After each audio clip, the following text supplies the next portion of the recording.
we are here at the, I think, 24th in a series of monthly conversations about living between worlds. Thank you for those of you who've been with us before and those here for the first time.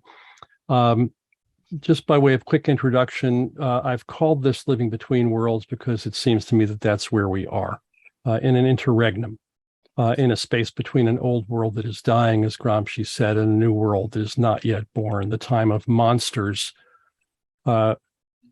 which I like to think of as not nasty, bad, lizardy things, but primal forces unleashed, enormous power, looking for a place to land, wondering what comes next. The chrysalis between the caterpillar and the butterfly, when form is utterly undefined, jelly that looks like neither caterpillar nor butterfly. Here we are,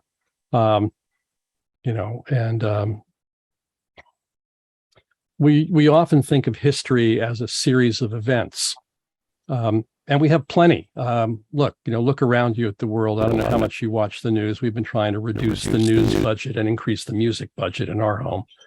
But just this morning, Bloomberg says that we are now past the clean energy tipping point in 87 countries in the world.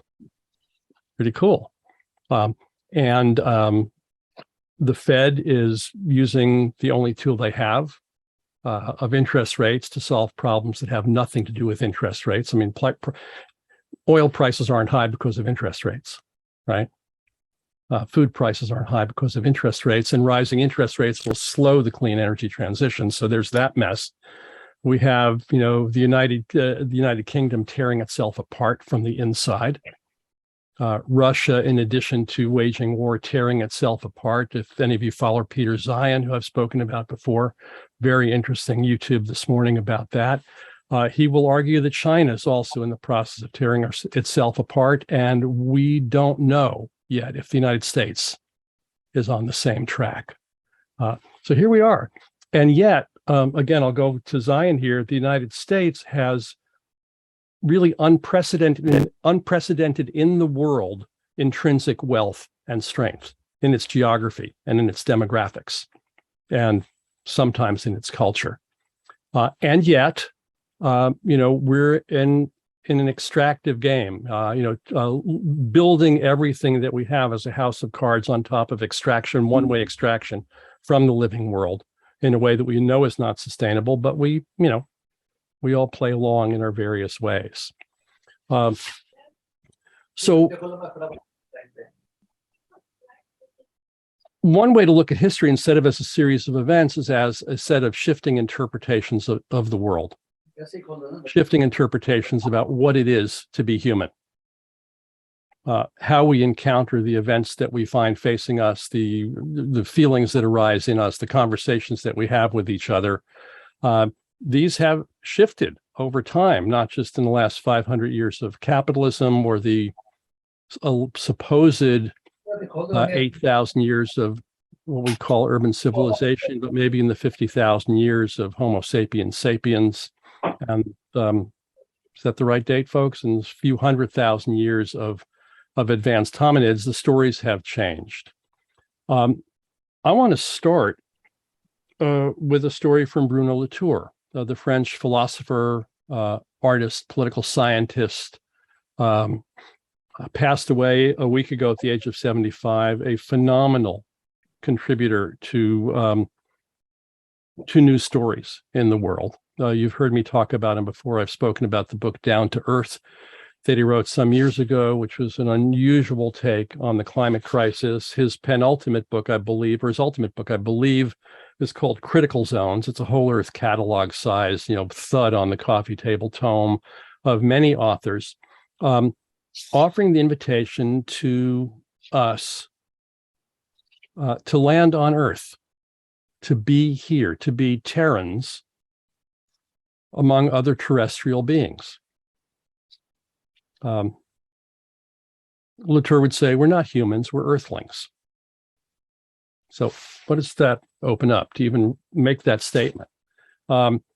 His invitation to land on Earth echoes for me for the mantra that I've been living in for the past 6 months or so of what might it be like if we lived if we behaved, if we did business, if we did everything we do as though we actually belonged to the living world, as though we actually belonged to each other. Not the usual sustainability environmental management thing of be nicer to nature, do a better job of taking care of nature, be less bad to nature. But what if we were part of the living world and lived as if that were so? The cover of Critical Zones has a kind of faceplate on the cover. It's a little dialogue, a little conversation, imaginary conversation. I'll just recite that to you. You want me to land on Earth. Why? Because you're hanging in midair, headed for a crash. How is it down there? Pretty tense. A war zone? Close. A critical zone. A few kilometers thick, where everything happens. Is it habitable? Depends on your chosen science. Will I survive down there? Depends on your politics. So let's have a conversation about that, about what that provokes, what that challenge provokes for each of us, how that lands in you. What's happening in you as you reflect on these matters? So what we'll do as a format, as we've done before, is have an open conversation, Ken, for what, 10 minutes? Is that the plan? 10 or 15? We're going to go 2 rounds of 20. Okay, are we going to do an open conversation first, or we're going to? Oh, you can, yeah. Well, yeah. We can go into breakout rooms, or you can start something here, and then we can pause it and go breakout rooms. You tell me what you want to do. Yeah, let's start here for a little bit. So, okay. and then we'll go to breakout rooms. You can either raise your hand on screen, or even better, use the Zoom button under reactions to raise your hand. That'll cue you up in sequence. I see Marilyn, you're going to be first up in just a second. And feel free to use the chat. Introduce yourselves to each other in the chat. We will share the recording. We will not share the chat. So if you want the chat, save it with the 3 buttons at the 3 dot ellipsis at the bottom. And with that, what is this question? What is this challenge provoke for you? How does it land for you? Marilyn, welcome. So if I heard you correctly, Gil, I'm hearing you say, let's go way beyond being nicer to nature and more aware of nature and get out into nature more often and think of ourselves in a different way, which is we are nature, we are earthlings, we are part of Earth, we're in it, we're not just on it. Mm-hmm. So first of all, let me check. Did I hear you correctly? Pretty close. Okay. So what that brings up for me is huge grief. Mm-hmm. And it also brings up for me this feeling of what if we didn't nibble around the edges in how we live? Like we didn't sort of like build in nature time into our days, mm-hmm. But we actually I live in a house. What if I actually go outside immediately and maybe I even lie on the ground and that I even listen to the promptings of my heart? And so what this evokes in me is, I think you're offering an invitation to radical transformation and how to do that in a life I live where I can show up here and be with you and others and have this conversation. But it's like, I think you're the one who mentioned braiding sweetgrass to me. There's a lot to that. And one that invite the truth of it. So that's all I want to say. Let's not just nibble around the edges of how to do it. Let's do this. Let's change our lives. Thank you. Carolyn, welcome. Thank you. Good to be here. Glad to have you. Well, what if we decided to change the rules of environmental law from essentially free market private property law that treats nature as a thing out there? Bruno Latour talked about, say, a river as an actor in our political world. My friends, my indigenous friends, consider those, the rivers, the wild rice, as kin. Imagine if we made environmental law family law. Ooh. You have a spouse and you are protected under law. That relationship is protected under law. You have unique rights and responsibilities. Siblings, grandparents all have unique rights and responsibilities with each other. What if we established a new kinship form under law that recognized nature as kin with rights and responsibilities? But we have individual rights. We are beginning to recognize rights in nature, that a river or wild rice or an ecosystem has a right of personhood. That's an advancing form of law. I think the next step is to establish protected relationships similar to what we have under the UN Declaration on the Rights of Indigenous People, that establishes the rights of the place, the polar bear and the indigenous community together. And that what we need to do is recognize those relationships as a matter of law, protected with rights and responsibilities that adhere. So if we began asserting aspects of nature of our place as kin, we might go a long way to changing the political reality of that it's not just idiosyncratic, that the relationships that humans have to their place are one of reciprocity, of one that are more similar to family law than anything else that we've got. Thank you. Family law is the external official expression of family life, family culture, family norms, the experience and knowledge that we have in our own bodies. I mean, families vary, and there are families that are healthy and families that are not, of course. I don't want to minimize that. But all of us as humans in relationship with other humans know something about belonging to somebody else and having a depth of care and responsibility for each other that can get expressed in law, but also lives pre-law, between a parent and a child. It's supported by law, but there's something that we know in our bodies.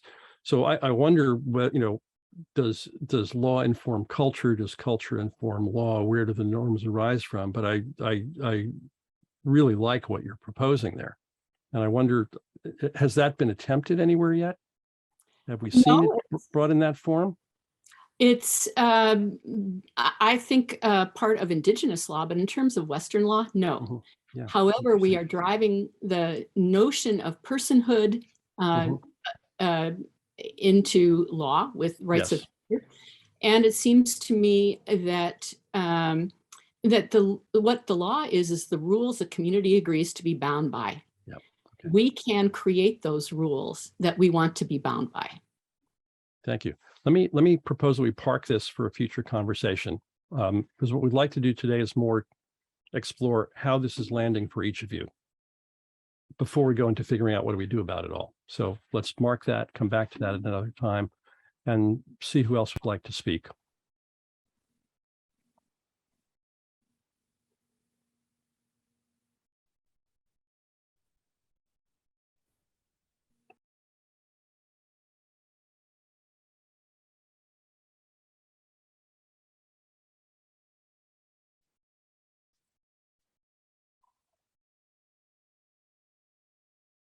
And if the words aren't there yet, I encourage you to just watch your breathing, watch your breath, feel your body, see what arises.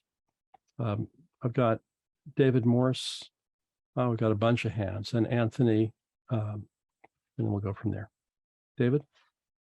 Well, I just think what, and I'm sorry, lost the name already. Carolyn. Carolyn just said, it just is so good. Rules and responsibilities. Responsibility is just not something we hear much these days. Mm-hmm. But I just really, really liked what she said, and she said it way better than I could. Thank you, David. Anthony Upward, welcome. Good to see you. It's very nice to be here. It was complete serendipity that I found out about this, so I'm enjoying the serendipitousness of this. I guess my reaction to this, I've been following this piece of Latour's work for some time now, and I get excited by it. I think the possibilities of reimagining where we are after, one could say, 500 years of modernism is a profoundly exciting possibility and possibilities. So for all the tenseness and anguish that we're going through on that journey, the possibilities in here are extraordinary, I think, and you know, not just generational but multi-generational, even, you know, multi-century. Sort of once in multi-century is the opportunity that we have in front of us if we choose to grab it. And we're better equipped to grab it than we've ever been before, grabbing it in a conscious way, as opposed to it just sort of happening to us. We actually know enough to have some sense of where could we go.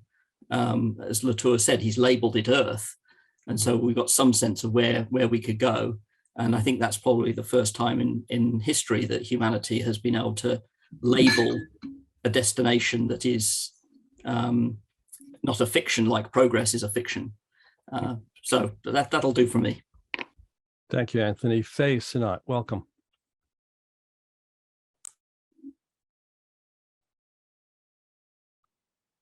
Faye, you'll need to unmute.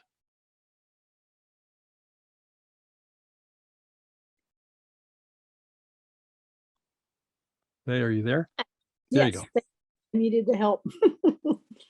I just remember we are of nature and we don't seem to realize it. I put in the chat the name of the book, The Natural History of the Future. And one of the points that the author makes, whose name escapes me at the moment, is that there are so many parts of us that we do not know about. And he's talking about bacteria and other organisms, microbes, and that we do not understand the role they play in our health, and we do not understand the role that they play in the world. And basically, we do all sorts of things to annihilate bacteria and microbes, and we have no clue as to what the implications are. So there's just another dimension in terms of there's so much that we don't know, and yet we proceed headlong into doing it. And of course, at the end of the book, he basically says, we may screw it up. And if we do, the earth will still roll along. It may be only microbes and bacteria that are there for a couple of 100,000 years, but life will continue. Thank you. Or a couple of million or a couple of 100 million. I've got this I got this background up here as a daily reminder of perspective. You know, this is 13.8 billion light years away from where we're sitting right now. Yep, could be hundreds and these star-like things here you see with the 4 points coming out of them, those aren't stars, those aren't even galaxies, those are galaxy clusters. Yeah. Oh wow, Shell. Yeah. So it's helpful for me as I get caught up in the drama of right now, which is real also. You know, real effects on real people's lives right now. So I also find it helpful to step back and see where we are in the grand scheme of things. Shell and then Felix, and then we'll go to breakouts. Yeah, first to Andrew or Anthony, sorry. Just want to say, stick around, come back. There's lots of serendipity in this circle of extremely smart people. That I always feel blessed when I'm able to come. So I'm approaching this from a very different perspective than usual, and that's the perspective that 2 weeks ago I became a grandparent. So Thank you, George. All of a sudden, I'm seeing this as a lot more personal because now it's not about what kind of world have I raised my children to be in and what kind of world is waiting for them, but the next generation is here. So I don't have any great insights on what we're talking about, but I found that my perspective has made a radical shift since September 30th. Shel, let's not worry about insights, but what's your perspective, or maybe what's your mood in this shift? My mood is mostly optimistic if we can manage to avoid nuclear war escalating out of the Ukraine conflict. I think if we can dodge that particular plutonium flavored bullet, that in general, things are on a good path in a lot of ways. There's a lot more awareness. No, I'm not asking you for your prediction. My mood. Well, I've given up on predicting. My mood is based on what I think is going to happen. So Okay. I can't separate. Okay, that's one way to do it. Yeah, Great. I mean, it's a more optimistic time than it was a few years ago, and I'm hoping that Robert Hubble is right, that the Democrats will gain many seats and actually be able to accomplish some things that they've talked about. And meanwhile, here in Massachusetts, I've been out canvassing for a ballot question that would allow driver's license to people who don't have documentation to be in this country, and that feels important and motivating. A good reminder to all of us that there's work to be done over the next few weeks, wherever we are. Even if you're in a safe district, there's a lot of districts that aren't safe and need work. So your time, your money, your phone calls, whatever, are all invited, whatever you can do. Thank you, Shel. Felix, and then we'll go to breakouts. Oh, thank you. It started with Shel a minute ago, and I want to continue changing the subject a little to the drama of right now, as Gil said, because people in this group have been together for over 2 years, many of us, and we've been hearing how we've been thinking about many, many things. It seems to me that despite Shel's hopefulness about gaining 10 seats in Congress, I think we should, I would like us to begin thinking now about where we might be a month from now after the election, because I think it's very likely that we're going to be in a situation where we have no prospects for any additional federal action on climate for 2 years and maybe a lot longer.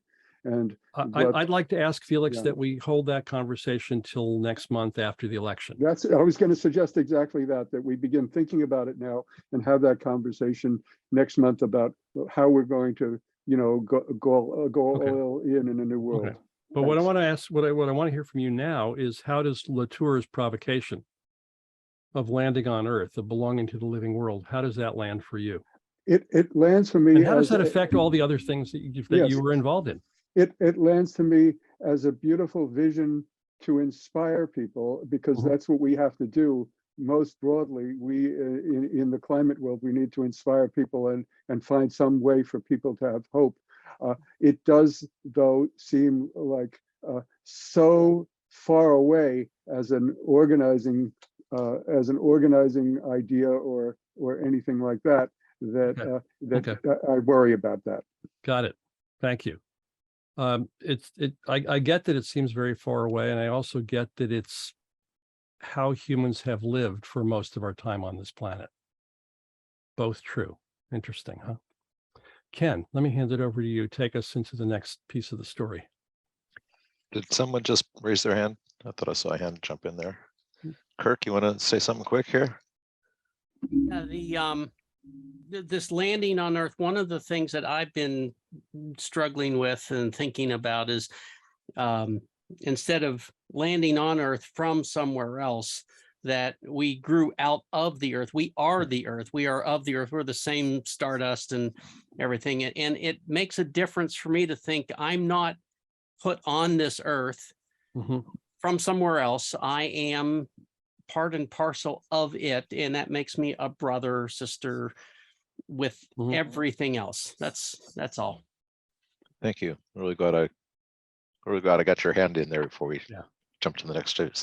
So hello, everybody. Nice to see you all. Hope you're all doing well. As we've done for the last couple of calls, we're going to go to breakout rooms now. The first question for round one is, how do you interpret the phrases land on Earth or belong to the living world? What does that stir up for you? We want to keep this very focused on the personal. Could you repeat that second one? It was hard to hear. I'm gonna put it in the chat here. How do you interpret the phrases land on Earth or to belong to the living world? Okay, what does that stir up for you? Is that clear? It's now in the chat. Whoops, wait a second. Now it's in the chat. And we'll be in breakout rooms of, I've got 5 rooms. There's 20 of us or 19 of us, so it'll be 3-4 people per room. It's a self-facilitated conversation. Please make sure that everybody has a chance to speak. Don't, if someone's not participating, please encourage them to speak up. And I want to encourage you not to jump to problem solving. Stay in the imaginal realm. We're trying to literally reimagine what it means for a lot of us. But I'm sure there's some people on this call who already do feel that they belong to the living world, but most of us and most of our culture doesn't have that slant. So rather than move into what we need to do to fix that, just start to say, well, here's what it means to me. Any questions about that? All right, we'll have 20 minutes. We'll come back, we'll do a second round. And then actually, you know what, since we're at 12:30, we're gonna do this for 15 minutes so we can do 2 rounds, and then we'll have come back to plenary and hear what people are discovering. Okay. So I'm gonna open the rooms. We'll see you all in a few minutes.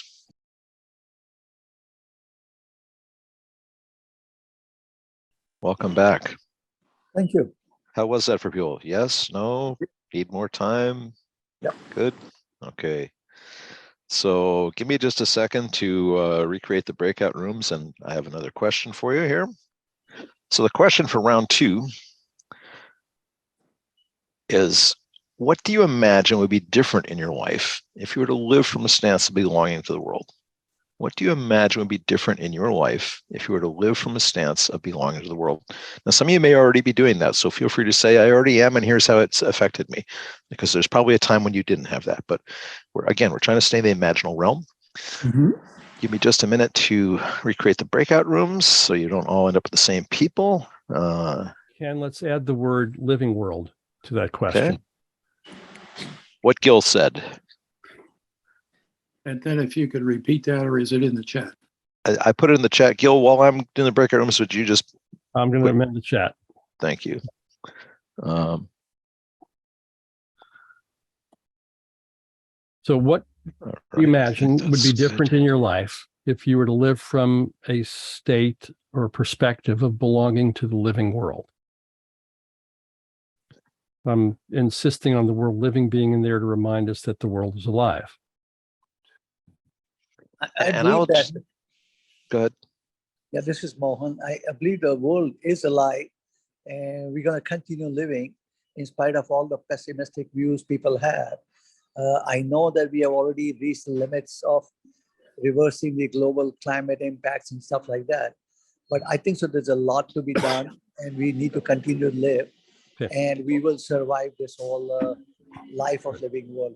Good. Mohan, thank you for that. Let me ask you, hold the thoughts. Let's get you all into breakout rooms where you can talk more richly in smaller groups, and then we'll come back again together. And I'll just say one more thing. I'm reading a book called The Nutmeg's Curse by Amitav Ghosh, and it's a really fantastic book. He's an amazing writer. It's a bit of a depressing book, but one of the things he points out is that in the late 1500s, early 1600s in Europe, a new idea was taking hold, which coupled with capitalism proved quite disastrous for us all. But the idea was that the planet, the Earth, is not alive. The Earth is inert, and it's only productive when humans are working it. And that insidious idea has affected every single one of us. So it goes back several hundred years. So we're going to, in a future call, we'll look at how to undo that. But that's one of the roots of that is, the Earth was considered alive for millennia until this idea took hold in the intellectual circles, and particularly among the Dutch East India Company. So just a little root of our issue.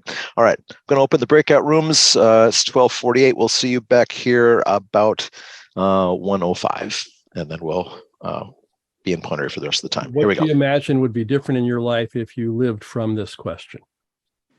See you in a bit.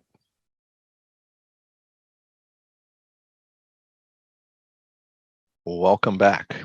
I hope you had some interesting conversations. Who'd like to share with us what they learned during their breakouts or what they heard?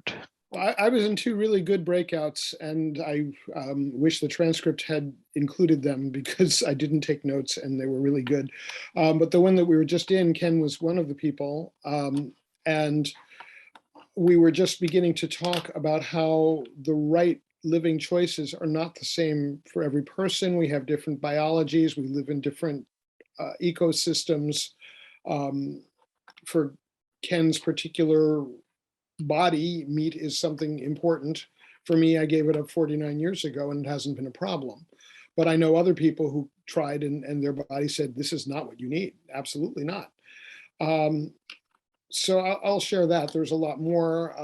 The first breakout also was good, and it's already too far back for me to pull it out again. All right, thank you. David. Yeah, I think the last thing that came up in our group, Ethan said that he's both pessimistic and optimistic, and I like that. And I think that's really where I am, because I know what can be done, and I'm really optimistic about all the possibilities. And yet, there's so I think about the time between now and when we can really have some more things to be optimistic about. It's going to get pretty warm between now and then, but that's where I am. I know how much can be done, all the possibilities, and I'm looking forward to more of it. Thank you, David. We also like to share. John, you got your hand up? Yeah. I was a little surprised to realize that my response to this question was really about the self-care that I've been prioritizing a lot lately as a way of staying healthy and vibrant and functional, till later in life than many people are able to do. And I was realizing that the regenerative experiences that I'm having inside my body by focusing on both parasympathetic and sympathetic kind of approaches to balancing both the parasympathetic and sympathetic nervous system approaches is really something that I don't see. I see a lot of people doing self-care in active ways, but the more still, quiet, deep rest ways of the parasympathetic seem to be less. So I'm just very grateful that I lie in a chair called the cloud that equalizes all the pressure in my joints. So my sacral pump starts pulsing the pads of my toes and my fingers in about 5 minutes. And I can lie there and feel my body regenerating itself. I can feel the interstitial fluid pumping throughout my body. My whole body just pulses and it regenerates itself right there. And so that's when I relate to the living world. It's like there's a living world inside of me. My physical instrument is so astonishingly mysterious. But this feeling of the pulsing of life through my body, that's not my heartbeat, that's my sacral pump, pumping the pads of my fingers and my toes is just a deep, direct connection to how alive life is. And feeling very grateful to have discovered that. Thanks, John. David.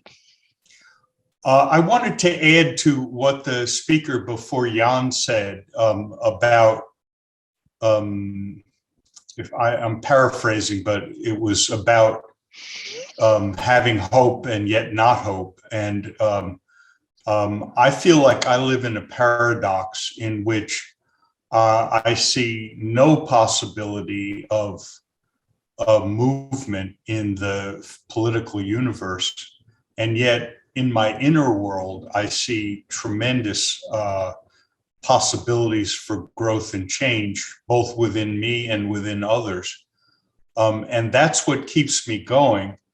And I don't, I personally don't focus on seeking results.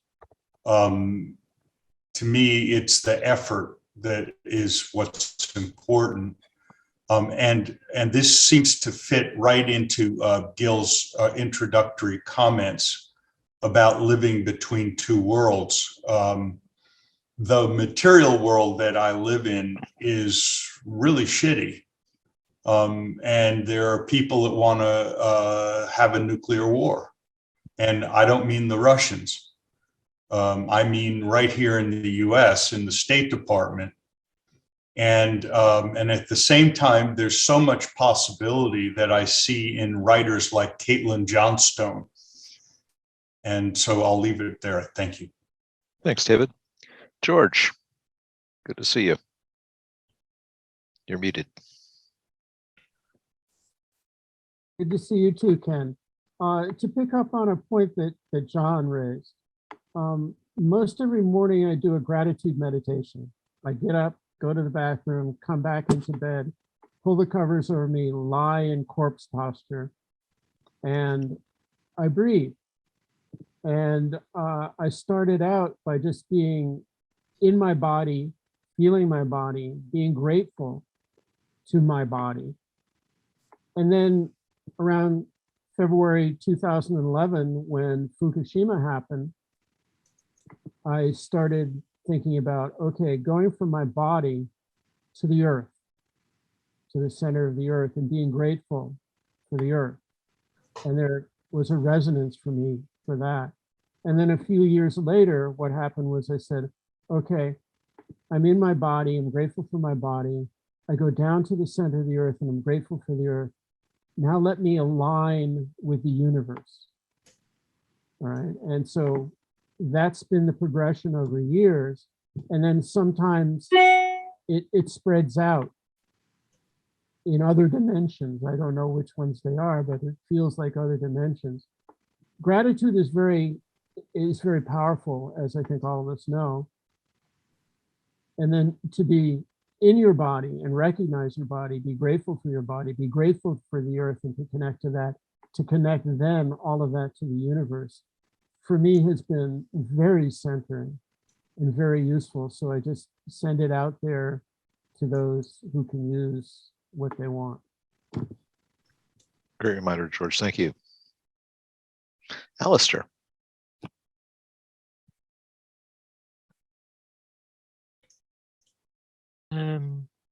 Yeah, I just wanted to basically say that it's important to look for solutions that are sustainable, not just one-off solutions. You know, and that's part, I guess, of being in the living world. You know, the living world is mostly sustainable. You know, it has its own homeostasis and so on. But yeah, I see many people. Well, some people, you know, discussing whatever political issue there is or environmental issue and proposing solutions that just seem to be one-off solutions, you know, which might bring us to a good state for a year or two, maybe a few years, but then without constant effort and input, you know, we'll just go back to where we were. So, and I don't know how to make things sustainable. It's just, I'm just pointing out that that's something that we need to think about, you know. Thank you. We don't expect anybody here to have all the answers. So, but if we're in the questions together, we might have a better chance of getting there. Yeah. All right. I don't see any hands up at the moment. Gil, you want to step in here for anything? You're muted. Gil's first time on Zoom, so we have to cut him a little slack. My first time noticing that my system is muting me when I come out of Breakout group, which I hadn't noticed before. It's a default setting, I believe. No doubt. Yep.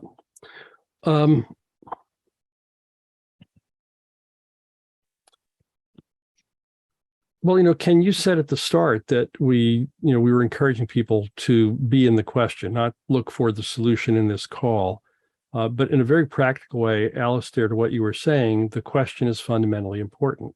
We may not know how to do everything we need to do, but if we ask that question, how do we do it in a way that is sustainable, whatever that means? How do we do it in a way that respects all life? Dwight Collins in our last breakout was talking about his work in optimization for companies and business processes. And typically that's in a particular frame of how, within the law and within financial needs, how do we optimize this process to make the most money? But that optimization frame could be bigger.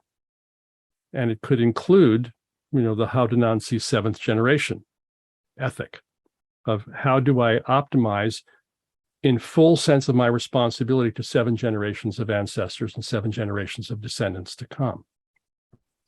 And then what does my optimization now look like? Because I still need to, produce profit and pay my shareholders and pay my employees and pay my rent. And to the folks who say, oh, that's not practical, we got to make money. I say, well, you're already optimizing within the constraints of the law and perhaps other factors. So this is saying, let's bring some other parts into the story, right? It reminded me of Bill McDonough's beautiful sort of re-articulation of that. What he would say is that he would ask, how do we do what we do, make the decisions we make, design the things that we design in a way that loves all the children of all species for all time? Which is, another way of saying the same thing. I think it's consistent with the braiding sweetgrass perspective and the teachings of the long lineage of indigenous peoples. And my speculation in that, Alistair was talking in our first group about the challenge of the tree huggers and the concrete pourers who never talk to each other, or if they try, fail. And I imagine that love all the children of all species for all time will land in any of those groups, of any political persuasion, of any intellectual inclination. That's going to hit people in their bodies and in their hearts in a way that maybe starts to open something up. What if we took that into account? Ken, is that your hand up there? That is my hand up there. Well, you said a phrase that just I always have to comment on this. I once asked an indigenous teacher, how did your ancestors predict 140 years in the future? Because if you figure a generation is 20 years, 7 generations is 140 years. She said, we don't. That's a stupid white person's interpretation. She said, what we noticed is that someone who lived a good long life would be privileged to know 7 generations. They would know their great-grandparents, their grandparents, their parents, their siblings, their children, their grandchildren, their great-grandchildren. And so we recognize there are always 7 generations walking through time.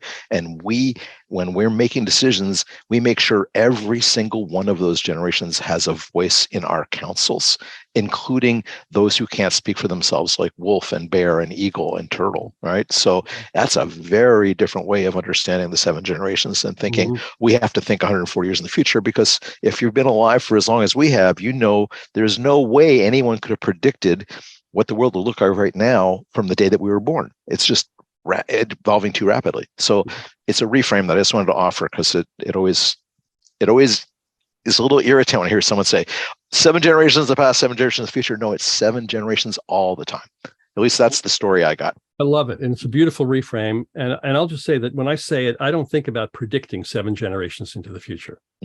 I think about having some sense of care, which for me means not to leave a permanent toxic legacy. Yes. Not to I can't predict it, but I don't want to poison those folks. No PFAS. No, lots of stuff that we do. Jan. Yeah. I also, in the sense of the living world, I was happy to go inside. And I also just wanted to say that I really support the attitude of gratitude. I use it every moment. Whenever what I call K-fuck thoughts come in, I just go to gratitude. And I've been following the Earth's direction every day since the mid-70s, hosting commons.org, waiting for the team to show up that knows what to do about that. And just the magic of what life does for those of us that are in flow with what life is up to. It's an experience of grace, and that the earth just provides us with everything we need if we're willing to be open to it and allow the gifts of spirit to come, even if they might be inconvenient or uncomfortable or surprisingly hard or all those things. But Galileo said, be grateful for all your hard stuff and be infinitely grateful for the most difficult things, because life could just as easily do nothing whatsoever for us. Yeah. And so I feel that gratitude and the gift of I've never entertained any sales of commons.org. I'm a steward of it, and looking forward to when the group assembles that can actually leverage that URL for its highest potential. I feel very supported by life too. Thank you, Jan, for the resonance of gratitude. For me, that's a key part of the living as though we belong. Grateful for all life in every moment. Some of us probably have a practice of grace before or after meals. It's not a bad thing. At Timothy's memorial service last Saturday night, his 5 children recited together the grace before meals that their family has been doing for decades. And it's long. It struck me as long. It's not a couple of phrases. It took them, a couple of minutes to recite it. And you could tell that these folks learned this as kids, and it's now part of their families with their kids. And it's an orientation to the sustenance that's there for us in every moment. I think I shared with you maybe on a previous call, my singing teacher, Felicia Sloyne, a human with a ruby throat, at the end of every choir practice would share with us her daily gratitude ritual. She'd bring out a beautiful polished wood bowl in which were 100 polished glass marbles or stones of various kinds. And her practice was at the end of every day to take one stone and remember something she's grateful for and move it from one bowl to another. She invited us, 10 people in a choir, to each do that in a go-round. So we went 10 times around the circle. And it was really an interesting process for me and for the others, that the first round was easy and the second round was easy. And third or fourth round, we had to start digging, or more accurately, had to start quieting ourselves and listening and reflecting on our day and opening ourselves to think about what were we grateful for that we just took for granted, or we didn't notice as it flew by. And so we were building the muscle of doing that 10 times at the end of each day. Her practice was to do that 100 times every day. What does that shift in someone to do that? How does it shift your orientation? To David, the paradox, David Schoenbrunn, you were talking about living in. I loved how you expressed that kind of very personal living between world of having, one of you and an experience, and they seem to be in conflict, but they're both there alive with you, and you live in that.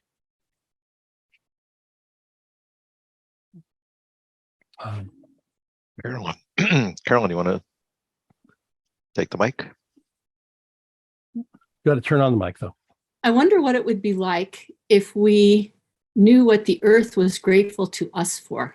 And I wonder if at some point it wouldn't be helpful if we spoke on behalf of the earth to those around us that are doing this hard work. That if as a piece of the earth, I'm grateful for this contribution you have made to the well-being of the earth. Lovely. It's a funny thing, this gratitude thing. Once you start being grateful, it gets hard to stop. There's a lot to be grateful for, you discover.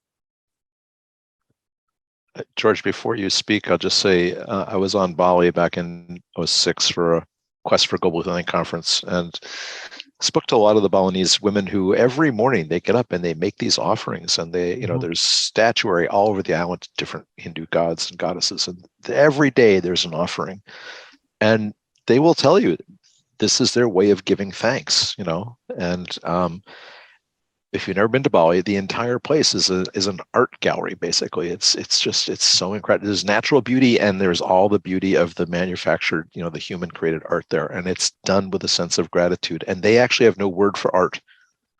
Yeah. So, George, sorry, go ahead.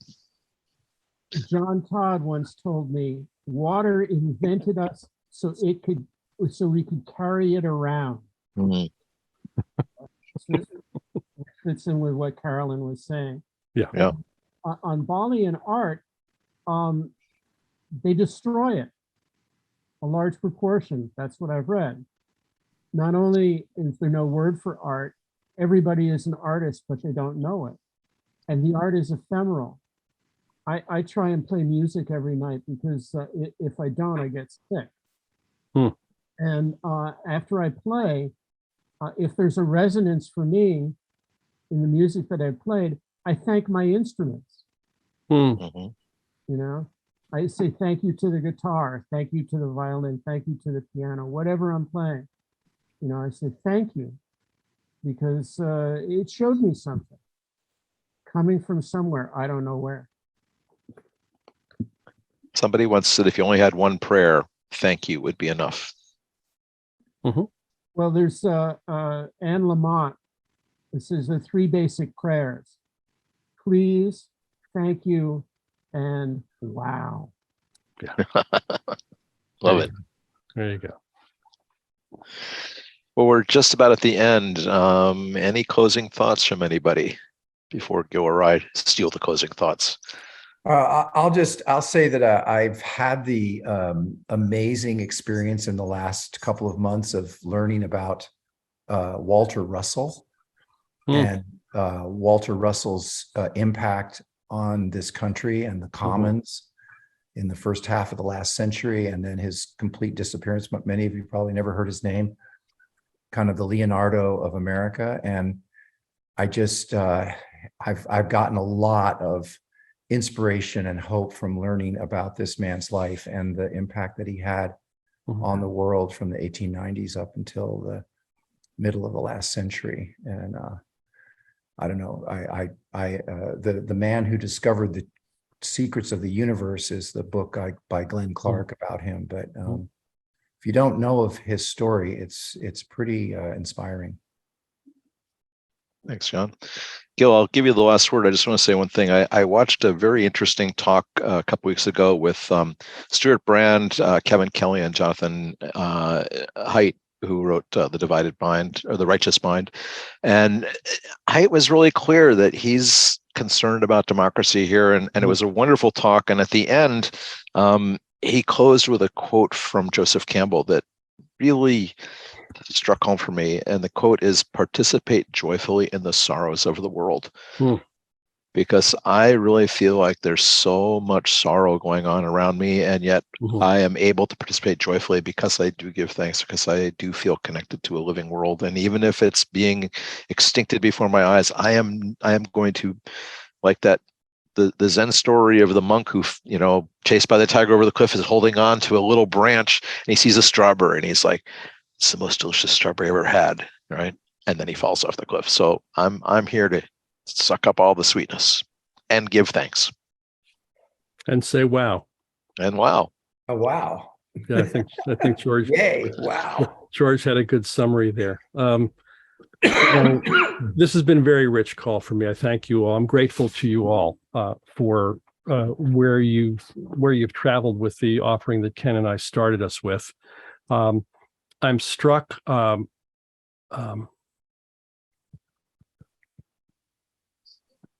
how to say this, by some of the surprises in what some of you said, but also how the surprise of how unsurprising it all is, how well we know all this, how familiar this is to us if we stop and think about it for a moment. David Grossoff talked about the relative ease of recognition of mammals and mammal-like creatures who have a form somewhat similar to ours. But Carolyn talked about the wild rice as kin, which for me as an American city boy is more of a stretch than to have a relationship with a cat or an ape.